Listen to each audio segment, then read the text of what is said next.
Hi everybody, Levi Clay here, your friendly neighborhood transcriber man, and in this video what we're going to do is delve a little bit further into Guitar Pro 7 and laying out scores. So this comes after I received a question on my last video from Joshua Higgins. Joshua asks, thanks for the video, I'm still new to the program. One thing I dislike about Guitar Pro is that it is hard to format the systems. They don't line up across pages and look awful. That's my summer project to figure out. Thanks again, keep it up.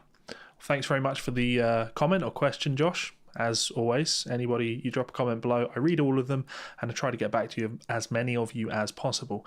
So what I've got here opened up is a score. This is for an upcoming Andy James project, and I think we can agree that it looks quite messy. It's hard to deal with. There's an uneven amount of notes on bars on each line, and I don't think they're spread out very well. You can't read what's going on here at all. This is all actually very easy to fix. All we need to do is engage what's known as design mode. So design mode, I believe, is Control-Shift-D. It's not Control-Shift-D. Well, it's this button up here, which is Control-Alt-D, sorry. Control-Alt and D, or you can press this button up here, design mode. So when I do that, it brings or engages what's known as design mode. And when that happens, you have all of these little arrows will appear on each bar line and these figures at the end of the line. So if you click on these arrows, you can then drag your bars and you can space it how you want. So I might have this line. Well, I question myself and say, do I want 4 bars on this line? I think yes, I do. I think that's perfectly readable, so I can leave that like that. When I look at this next line, I feel that there's just too many bars here, and if anything, I want it to be consistent with the line that came before, so I want 4 bars on this line. So in order to do that, I come to the end, and the minus button will remove a measure from the line, and the plus will add a measure. So if I click plus, that will add the next bar. I don't want that. I want fewer bars on this line, so I'm going to click until I've got 4, and then I'm just going to space them like this. Now, just finally, if everything is condensed up like this, and this, you know, that's bad, you can press this circle button, and that will automatically space things.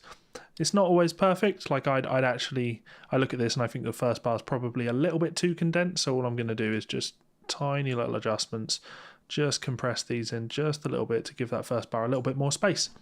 That's just me, you know, obviously you don't have to do that. So yeah, when I'm going through this, that's exactly what I'm doing. I look at that line, I say 4 on there, it's probably a bit many, so I'm going to go for 3 on this line, and then from here on out I'm probably going to stick to 3. That looks okay, I can live with that.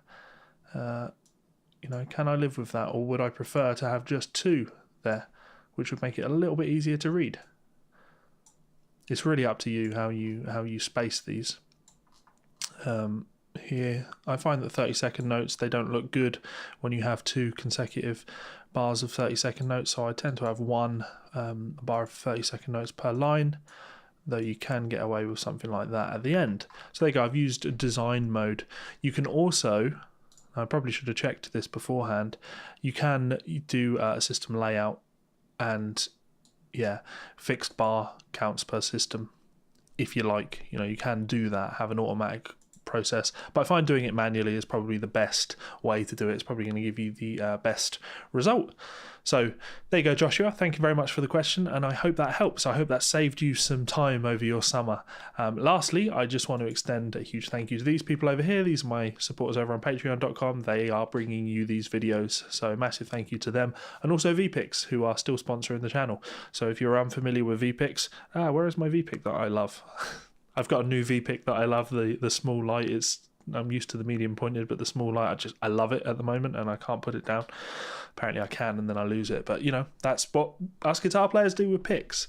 So, yeah, thank you so much for watching and supporting this channel. And you can check me out on Patreon by clicking, you know, there's a button on screen and all of that usual stuff.